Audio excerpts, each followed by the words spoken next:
season 3, Digimon Tamers, I think they made a smart decision by making it just 3 characters to focus on them. At first, yeah. Yeah, at first, because I felt like this is the season with the most character development of all of them, and with a pretty interesting plot to boot, and some dark shit happening. So there's Takato, Henry, and Rika is the main 3, and they kind of take that. They kind of go with the main 3 for yeah, and for the best, I think.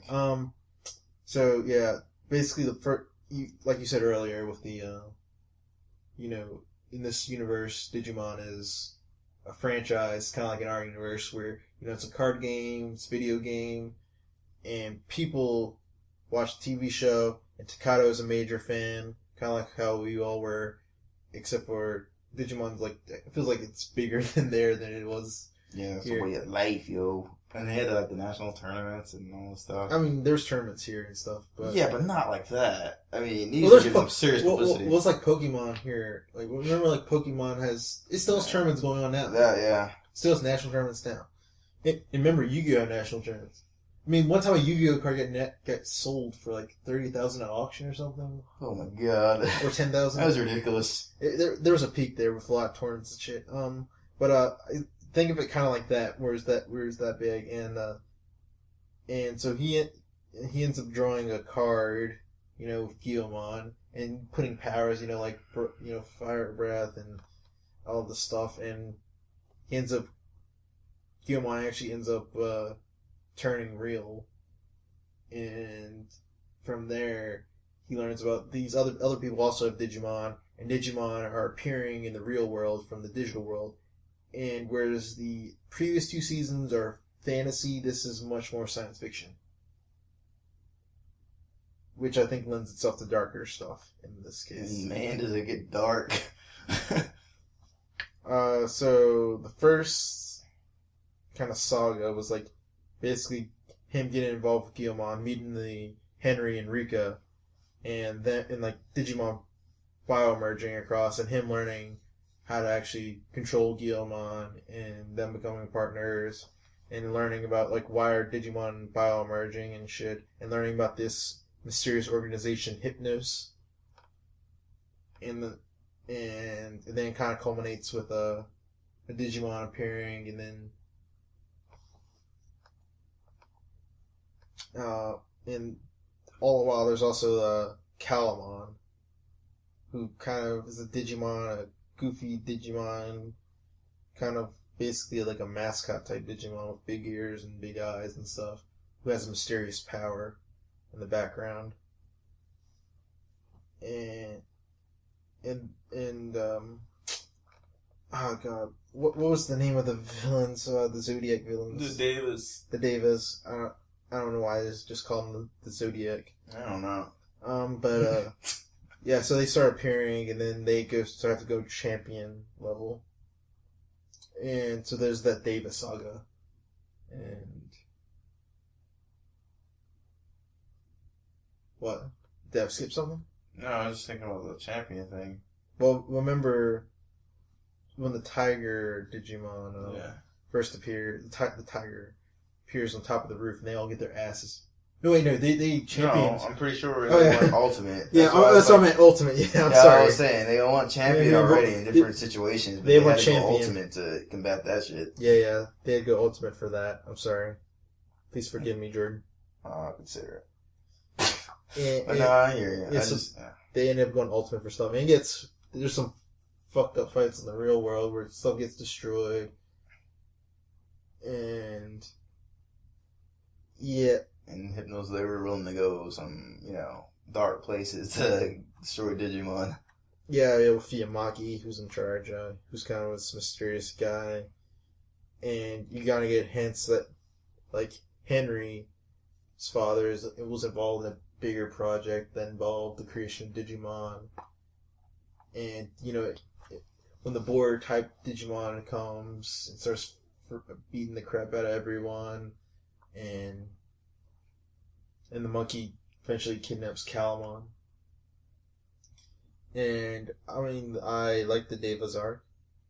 It was interesting. It was interesting. you got. I knew this. If you knew the Zodiac, the Chinese Zodiac, then you knew who they had to go through. And I mean, like when they went to the digital world, that's when things got weird. A little bit. A little bit. Possibly a little darker. Yeah, I mean, like whereas in previous seasons, the digital world wasn't actually it was digital, but it wasn't at the same time.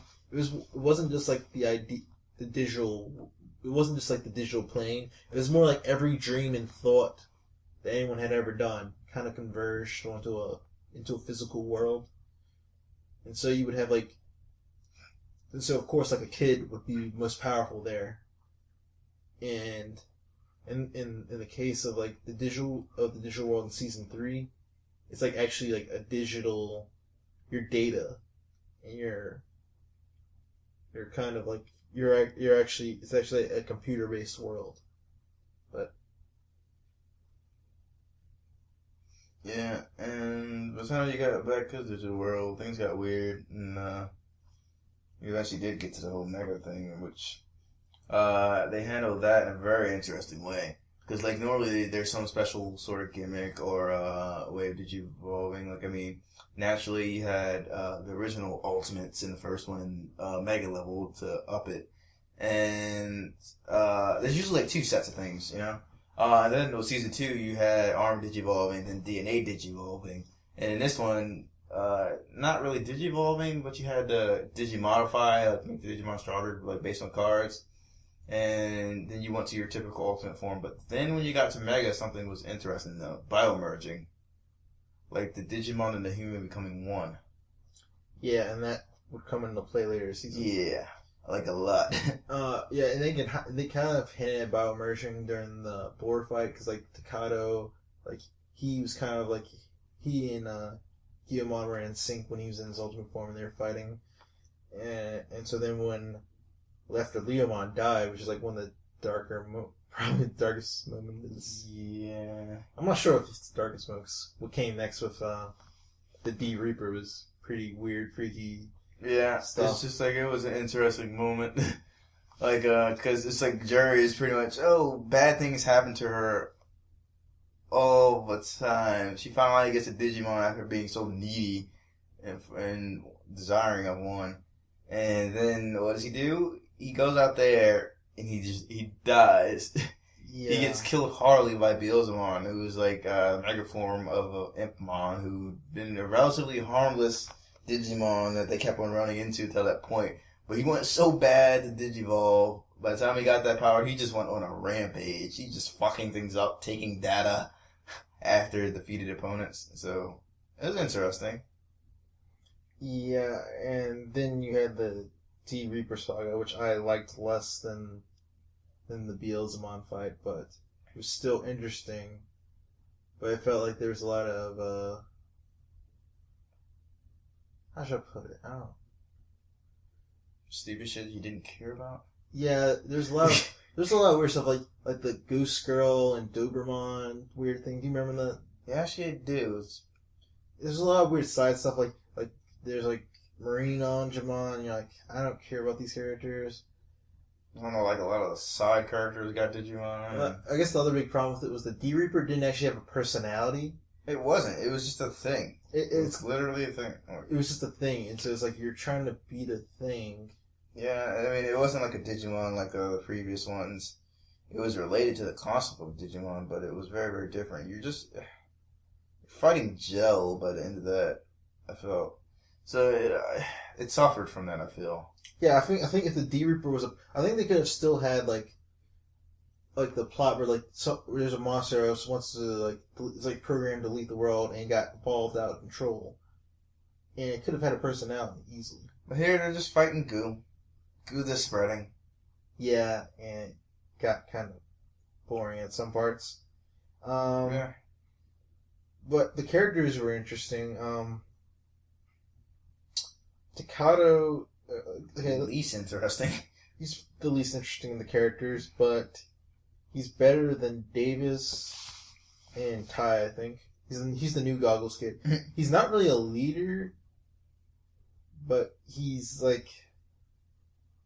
leader because not because he's wise or anything, but more because he's the guy that chooses to go in.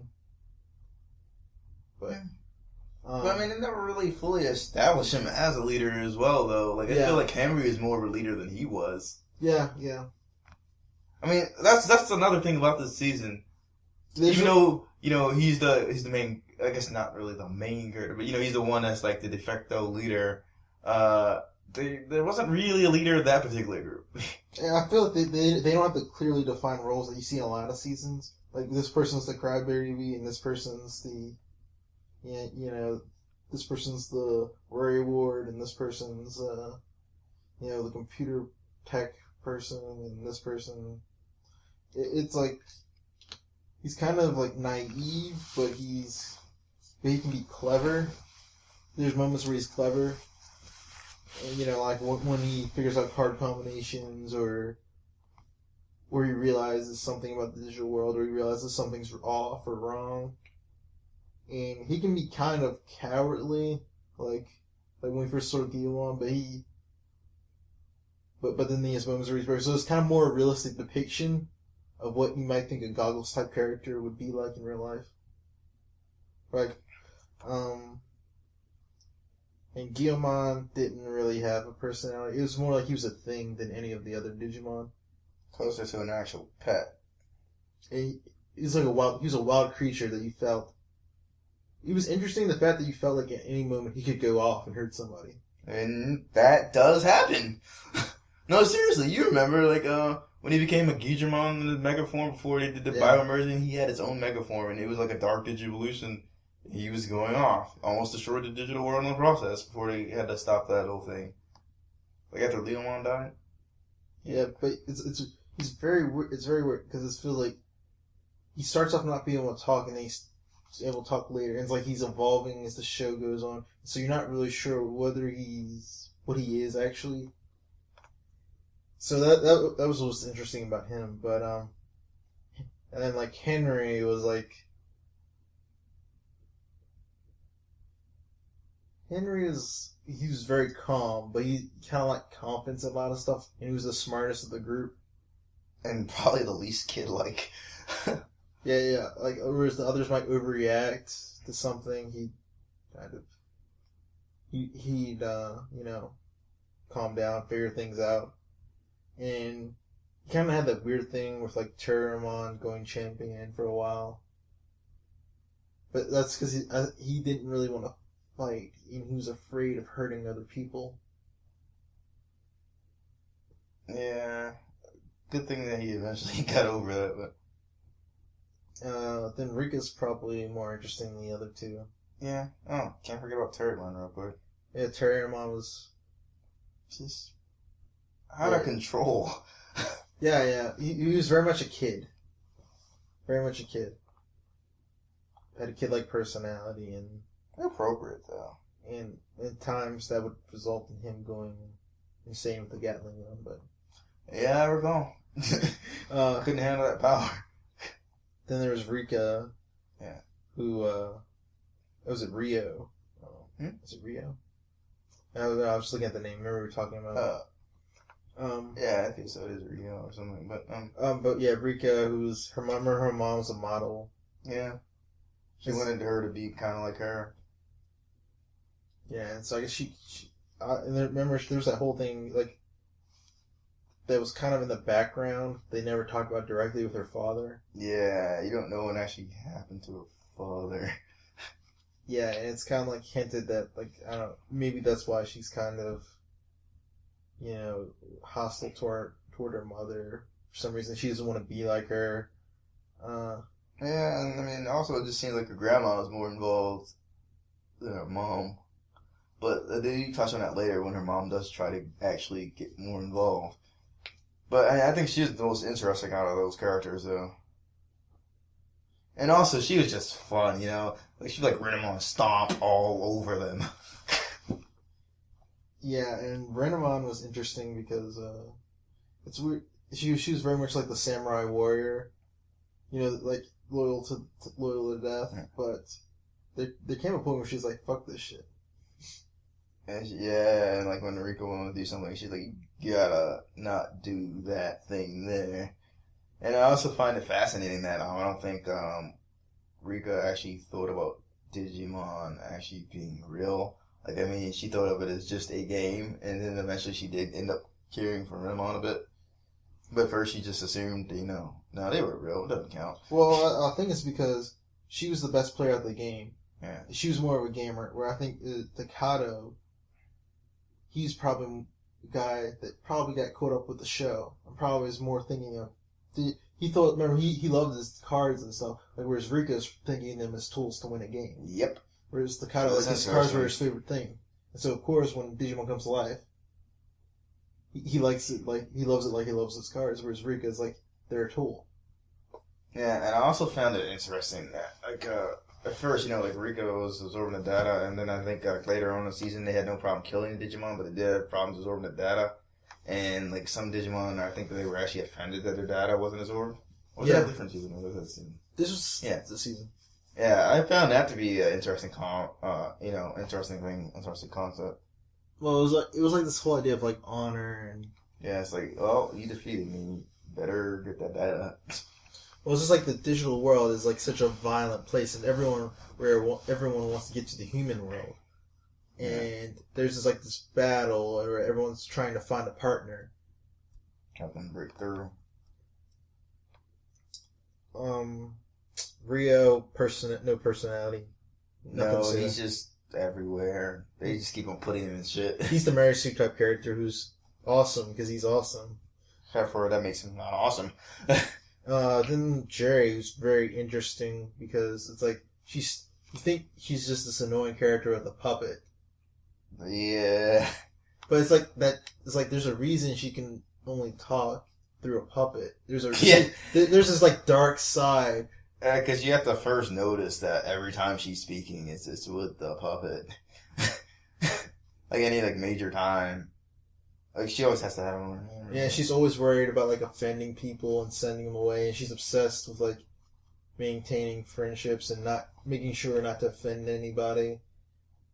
And it's not because she wants to be nice, it's because she doesn't want people to go away. Yeah, because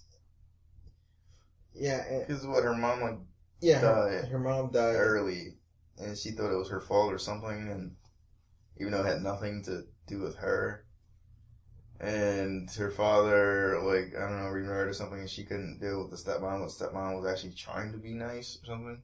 Well, it's just like one of those things where she was like young. Yeah, so she couldn't deal with that. And she just, there's like, she was very young and she was not good with people.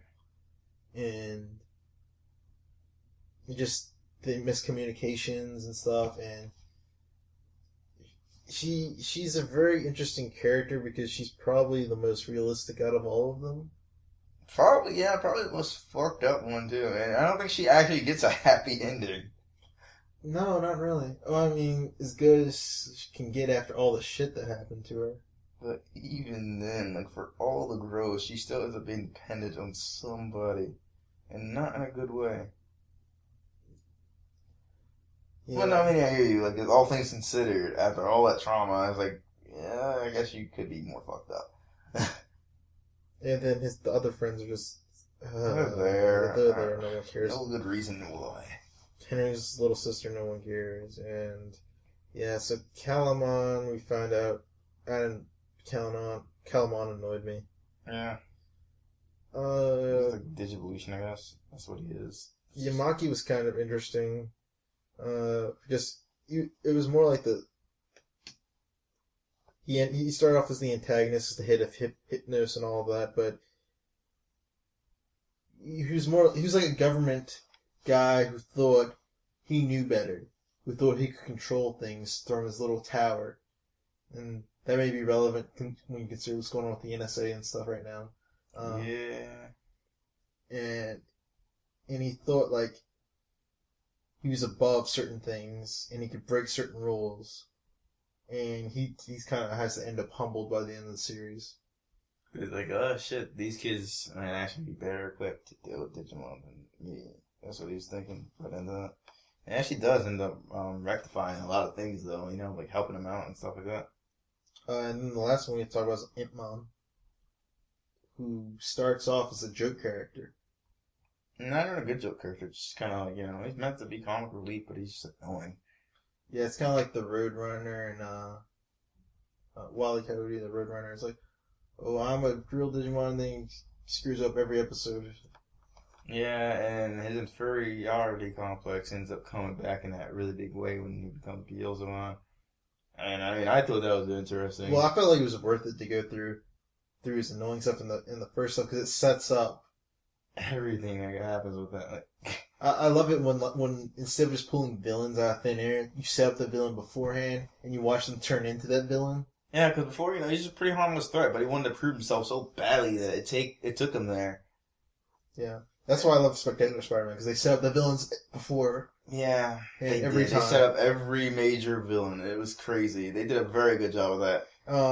But yeah, and here, they did a good job of setting it up, and it's just like, damn, he showed no mercy for a long time while in that form. Yeah, but so the major complaint I have about that season is the D Reaper's the final villain. Yeah, that was weak. It was weak. Yeah, I felt like if the characters need like a strong villain to play off them, and the D Reaper was not good enough. Because then it become like, oh god, we're unified. It's like no one cares.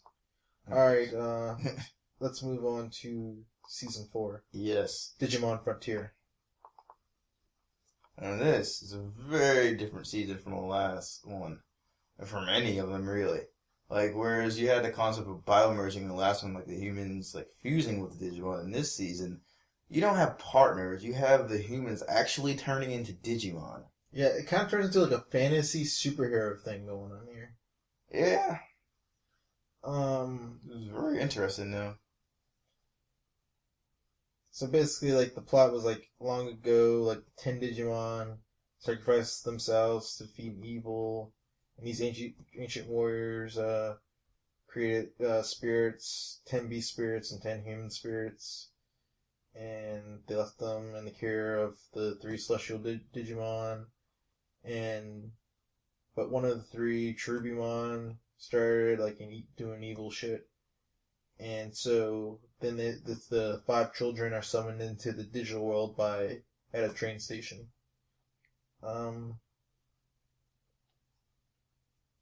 Wasn't there also the conflict between Beast and human Digimon going on in the back? Yeah. So there's a lot of mythology going on in this one. And it was very much a fantasy.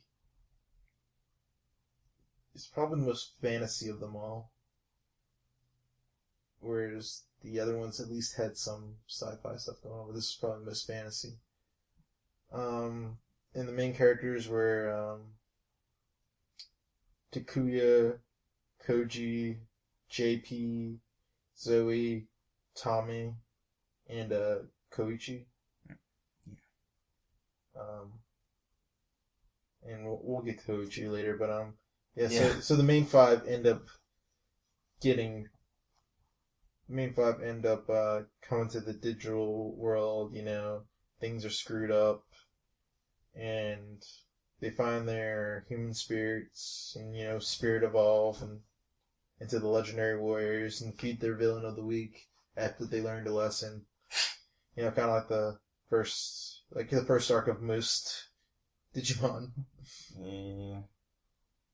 Pretty standard stuff. And then they find out there's other warriors like themselves. Other legendary warriors, except for Cherubimon. They serve Cherubimon. They're not humans except for one of them, Duskmon. Dun dun dun. And they find out that that's Koji's twin brother, Koichi. And he's there, but he isn't there, and they get into that too.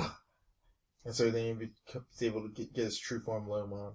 And they also end up finding their 5 beast spirits, as well as their human spirits versions of, because it's like their Digimon are based on elements in this season. So there's fire, there's like fire, light, thunder, wind, ice, darkness, earth, got it, and the rest, wood, water, steel.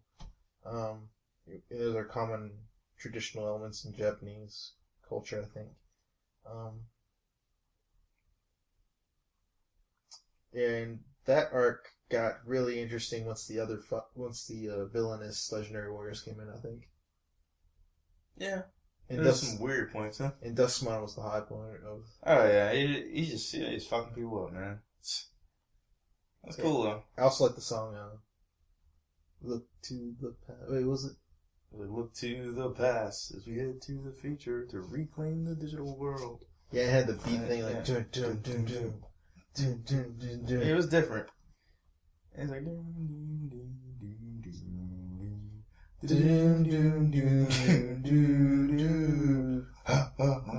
Digimon. I don't know. It was just like it was a nice little song. Like not usually my style, but I enjoyed it.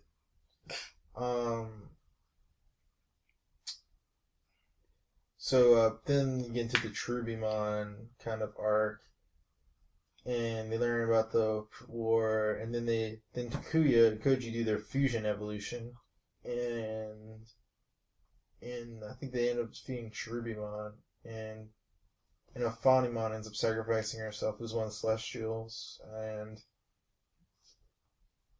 and then Takuya ends up going Emperor Greymon and defeating Trubimon. Yeah. And then they learn the true mastermind was a evil the ancient warriors had sealed away during their original fight, Lucimon. Yeah. But wait, what were you talking about with the fusion? Fusion human and beast? Or with each other? I think the human beasts. Wait, okay. Did they kill fusion? I don't know. I don't think they did. That's what I was wondering. I thought you meant that as the human and beast forms. Oh no! Right? Takuya, Takuya and Koji are the only two that are able to fuse for whatever reason that is. Fuse their human and beast forms. I haven't seen the series in a while. Yeah, we only saw that one time. Yeah, I feel like the other the first 3 seasons we've seen a couple times, just because of repeats and stuff. But we ended up seeing that on like UPN or something. Yeah, because they had switched it from Fox, and we didn't even know it was on at first. But yeah, okay, I think it was something like that. And then Lucimon, which by the way I didn't like that villain, but we'll get to that. And we got introduced to the Royal Knights. Yeah. Yeah, I think both of them were originally guys, but they ended up changing that because guys don't wear pink apparently. Pink or something. Yeah, because they made one like a female, it was supposed to be pretty flamboyant in the Japanese version, but they were both dudes at first. Yeah, the Royal Knights. They did a pretty solid job of fucking up the digital world. Yeah, because they needed to get all the data to reborn, so Lucimon could be reborn. Yeah, like on the moon or something. And actually, they destroyed the digital world, like to get him back to life. It's like wow, yeah. So I mean, that was all wrecked and whatnot. Yeah, then and there's some crazy fights there. Yeah, then Lucimon is. Yeah, after the Royal Knights are defeated, Lucimon manages to open the portal to the real world and back to the train station where they had originally fought. And the Digidestin fight them. They get their asses kicked. Even though Digidestin everyone's attacking him at once, and Koichi ends up getting killed. But it's cool because he wasn't really there. It's like ugh.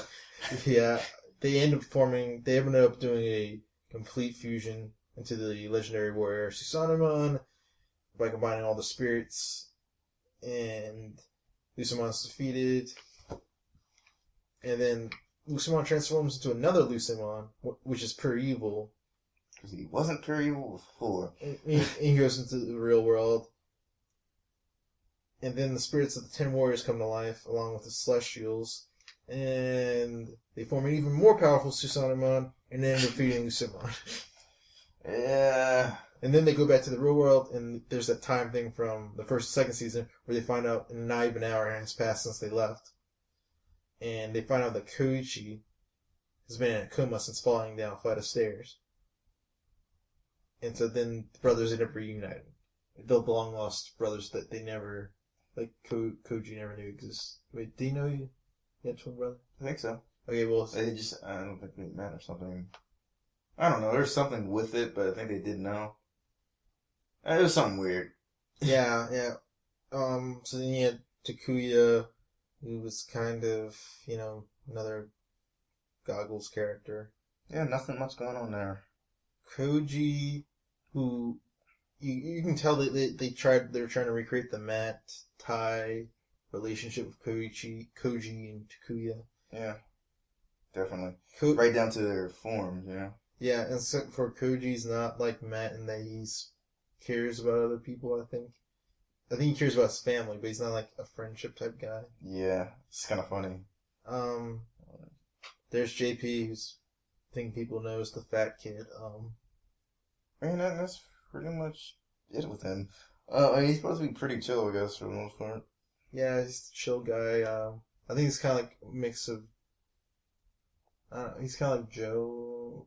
You think kind of more like Wart. He's kind of cowardly, but wary Wart. But then there's Zoe, who's I guess they tried to make a mix of Sword and Mimi. I mean, overall, like she wasn't offensive as she wasn't annoying, but her personality didn't really stand out. And there's Tommy, who's supposed to be like she's just sort of there. TK. He was annoying though, when you noticed him. yeah, he could become annoying. And then Koichi was kind of weird. It was like kind of remind me of Ken. Yeah, he was like Ken, except he was like the second half Ken. Yeah. Of the series. But yeah, the characters weren't that strong in this season. Yeah, it was more about what they could do. I found like the fantasy mythology interesting. I didn't find the characters interesting. No, they were just sort of there, and they don't really grow that much. I mean, that's how it was. And we don't have to really talk about their Digimon, because they were their Digimon. Yeah, I mean, I think they looked cool. Yeah, I think it was a cool concept. It was interesting character designs, but I think they took. I think there's a lot of anime, and I think it was a mistake making it completely turning. Where you turn into the Digimon. Why? I think it's because I feel like Digimon's unique, where you have the partner thing, where there's plenty of anime and TV shows where you turn into superheroes and stuff, and you get like special powers, and you become those things. Whereas Digimon, the idea of a partner is unique. It's unique, but is it needed? Is it that exciting? I think it can be, if you write it well. If you write it well, that's the key. I didn't mind that concept so much. I didn't mind it, but I'm just saying it's like a lot of stuff, and it's like if you're gonna do that, why not just call it? Because I mean, like, there's nothing really digital about it. It was just a fantasy world. Why not? I mean, they made that link to it, of course. You could have just called it like you could have just made another Power Rangers or something. To be honest. But I mean, yeah, you could. But I mean, they ended up making that link, saying that everything was composed of data and all that. All right. But I mean, I see your point. I wasn't opposed to it. So yeah, anything else you want to talk about with this series? Not really. Other than I enjoyed it as a whole. It was a very, very different season, and I don't think there's been anything like that within the franchise since. Because if you did, it'd be kind of like, well, that'd be odd. But yeah, I mean, I liked it certainly better than Follows. Then we got Data Squad. I actually have not seen most of Data Squad, so you're gonna have to take the lead on that one.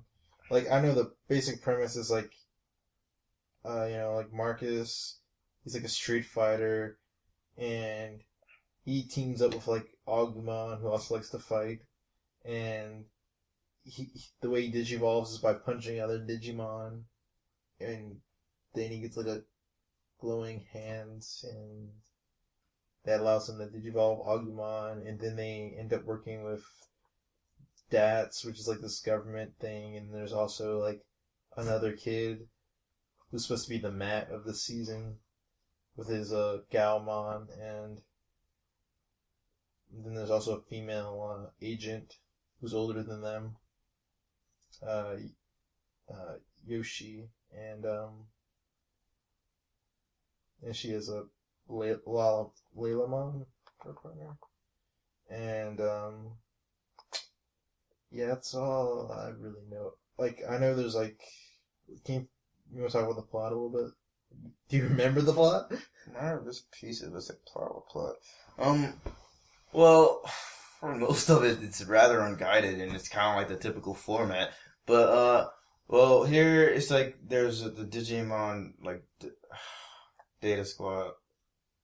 I mean, well, bleh, the Data Squad. Like gotta forget what it stood for. Like the Dat Squad or whatever. So uh, uh, so is it like basically they're working for like what Yamaki's organization was? Uh, little different.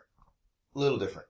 Because like whereas Yamaki, his whole thing is like okay, and Digimon because they're a threat. It's very different. Where they like they want to control it.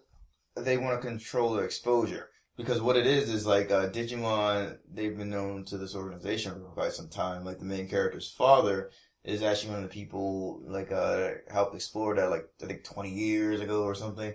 But here, for whatever reason, I forget if they get to it or not, but they don't want the rest of the human world to know about Digimon, so they try to cover up Digimon incidents, and they try to like have a little peace going with the digital world. And when like a Digimon breaks out, the DATS squad is supposed to handle that, and eventually like Marcus ends up being recruited into them.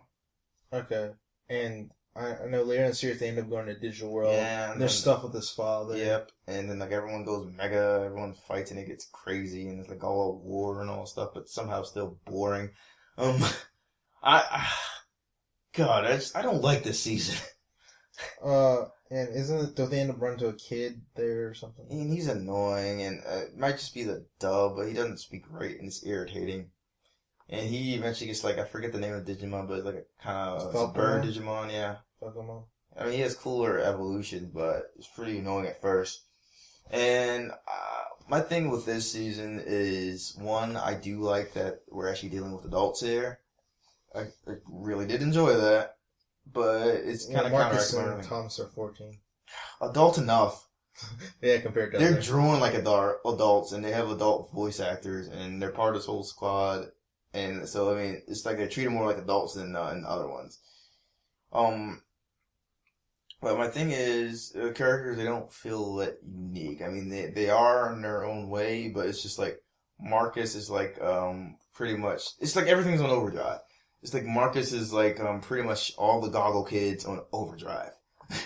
And the way he digivolves Digimon is actually like the way, it's not the way everyone else does it, but it plays into that. See, you need your DNA to make the Digimon digivolve in this season. Mm-hmm. And the way he unleashes that digital code for him is by getting involved in the battle to the point where he has to actually physically assault the Digimon in order to bring out his Digimon's power. No one else does that. Does he end up like breaking an arm or something at any point?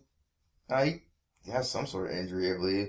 And I think it was the most ridiculous moment where I forget the name of the Digimon, but it was some giant Digimon, and in order for him to get the new form of Agumon, like Shine Greymon or something like that, he punches this like 100-foot Digimon, and it's like, oh, come on! One, how do you jump that high? And two, it's like, this is just ridiculous. But yeah, he's the only one who does it that way. Because he has to do it that way. Go figure. Everybody else, they're just like, kind of scanning themselves. Okay, but I'm reading like the summary of like his rival, I guess, Thomas. I'm about to get to him, yeah. I don't like Thomas. He's like Matt on Overdrive. He's just irritating and ugh. He looks like a cross between Matt and the first half Ken. The first half of season 2 Ken. Funny, he also combines that douchiness that is contained in both of them without any of the fun. But yeah. He's a weird guy. He's very, very strict business, you know. No playing. This is serious stuff.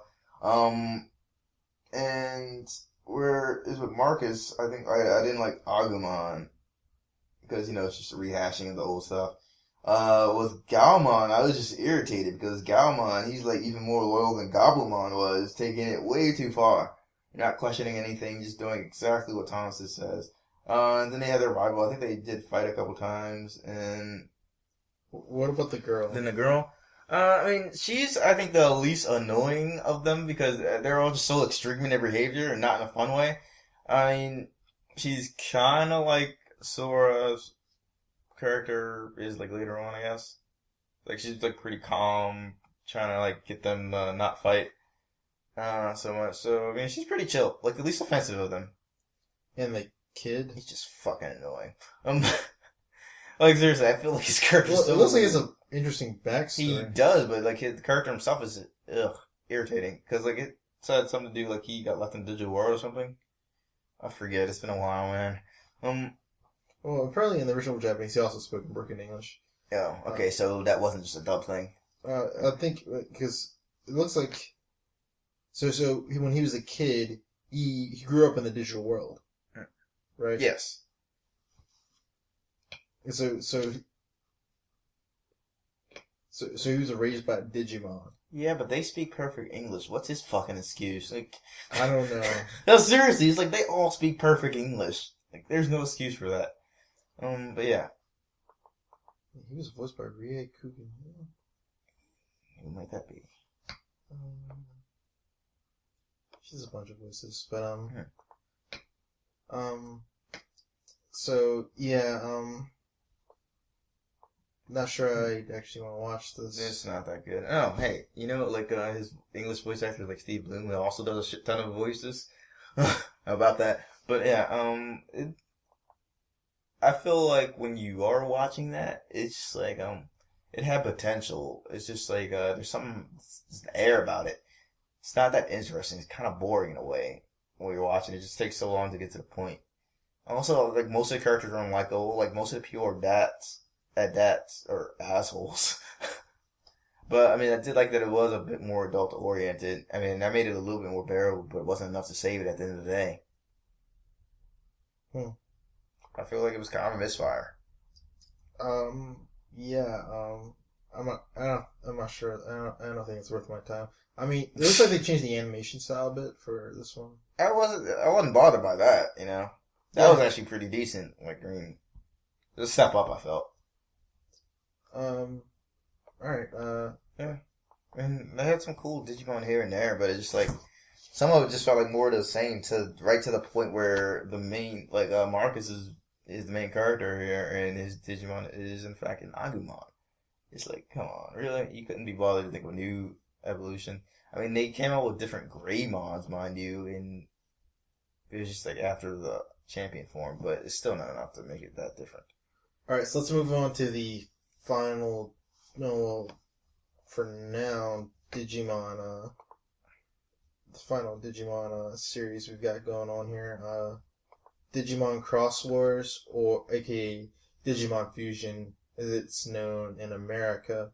And or will be known because it's not here yet. Yeah, well, supposedly it's going to be on Nickelodeon in 2013. I don't think it's started yet. Mm-mm. Probably, I guess maybe in the summer or the fall, maybe. Maybe. I've seen like the first 2 episodes in the sub, and it's kind of weird, but it has multiple series. So there's like Cross Wars, then there's just this Cross Wars, and then there's something called the Evil Death Generals and 7 Kingdoms. Then the Young Hunters Who Left Through Time. So that sounds like it involves time stuff. So none of us, we haven't seen this one. We might check it out, some of it when it comes out in English. Maybe. But basically it involves like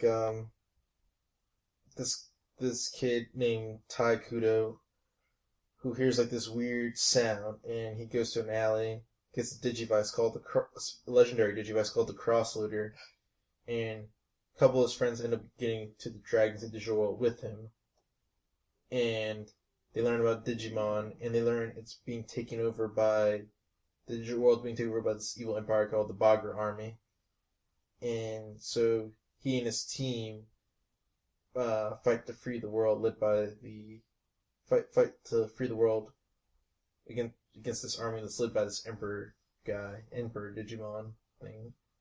And apparently the digital world separated into 108 zones, with each element named with an element named the Code Crown in each zone. And so everyone's trying to claim these Code Crown to achieve the goal of, if you get the Code Crown, that zone's yours. And so if you get all the zones, then you take over the digital world. And so I guess it's kind of like a war game in a way. And so yeah, there's stuff that I don't really know about, and it looks like they leave the digital world, and then the second series they go back and stuff, and yeah, it looks like the third series of this involves some kind of time travel or something, which could be interesting. Which 'cause I don't think that's been used in Digimon before. So if they wrote that well, that might have been interesting. We don't know. So that's all we can really say about the series. From what I remember about the series, it felt more kiddie to me. Yeah. Because, I mean, I guess they feel like maybe season 5 was a failure, so they wanted to get back to that. Yeah, because there's younger characters. One looks suspiciously like Davis, the main character. A lot of it's like the main character. It's like more like kind of like mix of Pokemon and Digimon, because it's like when it's fusion, it's like he's got like the his Digimon, but he gets other Digimon too, and he can combine them in the different parts in the new Digimon and stuff. And weapons. The one Digimon has like a base or something. Yeah, it's like a base, and so it's kind of like gathering Pokemon, getting a team. But it's also he has partners and stuff. But he has the main partner. Yeah. And I think they end up running into other humans in the world and stuff. There's hinted at there's other humans. Yeah, and I don't know how it plays into the storyline, but from my understanding, like there ends up being a massive team up with Digidestin from all across the dimensions. Yeah, I want to see that. Yeah, it might be worth it to see that. So we may check out some stuff, and if it's worth it, we'll watch it. So yeah, that was Digimon. So you want to just like real quick, what's your favorite season? Season 1. With season 4 maybe being a very close second. Season 1. Season 1's my favorite, and then season. I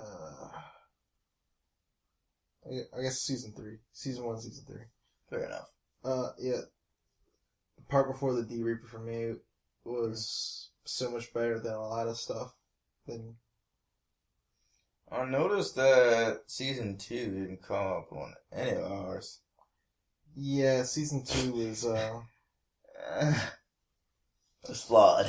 It's definitely flawed. It had its moments. Yeah, and I mean we both know why it was so flawed. It went through so many damn hands. It's hard to keep it stable. Well, yeah, in season 3, the guy who did it, he worked on like the different dimension part from season 2, as well as the Daemon part. So it's kind of funny how that works. Like both of his storylines didn't go anywhere, but they brought him back for season 3. But his storyline seemed to be the most interesting one in season 2. Yeah, and his stuff, like I mean, like, even with the D Reaper stuff, it kind of reminded me of like Evangelion. And like even when like the plot and stuff slowed down, at least the art and stuff was interesting and kind of surreal and kind of goes through that sort of stuff from what it seems. So I guess that's what. You have anything else you want to say about the series? I have no idea what's all the stuff about 6 because I really haven't touched it that much. But I was kind of bitter about Season 5. It just gotta made me not want to try. But overall, like I mean, I've enjoyed the series so far, and I think it really does say something that it got started because of a toy, and they wanted to market more, and then it turned into something else. Yeah, I felt like they actually gave a shit. One thing that always annoyed me was like people were saying, "Oh, it's a ripoff of Pokemon." That pissed me off to no end because this actually had like a beginning, middle, and end, and a really good plot. And Pokemon just doesn't stop. Pokemon just like perpetually stays the same, and he just creates this cycle where he has to get new Pokemon every season, despite having like already brought those other ones up, and he just like keeps on losing and getting better. But it's like you shouldn't keep on losing at this point. It's like, come on, dude. I know you want to start a new team, but damn. Well, it's just like it's not about the characters or anything. It's not. It's just about keeping that universe going. That story. Yeah, it's more like the ride and. But it comes out looking very bad when he's your main character, and this series has been going on for over 15 years. But I mean, I get why people were under that impression at first. You know, we all were like, "Oh, it does look kind of similar," but when you try it out, you realize it's very different. And it also started very different. Whereas Pokemon started with a video game, Digimon started with a toy. Yeah, and it's like the characters aren't like just for the most part they aren't tropes. They have like backstories. You know, they have trials, and yeah, like Pokemon, they may have like a lesson of the week. But actually, like a lot of times, those lessons come back for Digimon. Like especially in the first season, like Joe by the end ends up being a really resourceful guy. TK stops crying, grows up.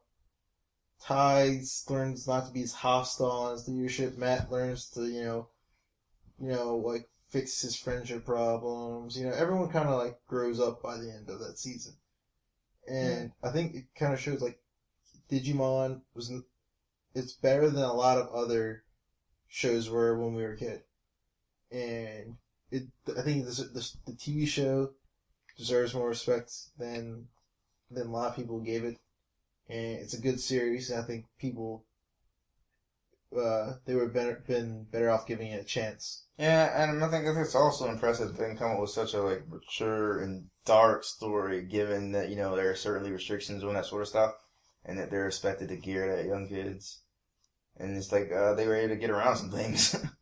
Yeah, I mean, it's enjoyable. Like, I think in most of the times, like these seasons are pretty good, but you're definitely gonna get a gap in some of them.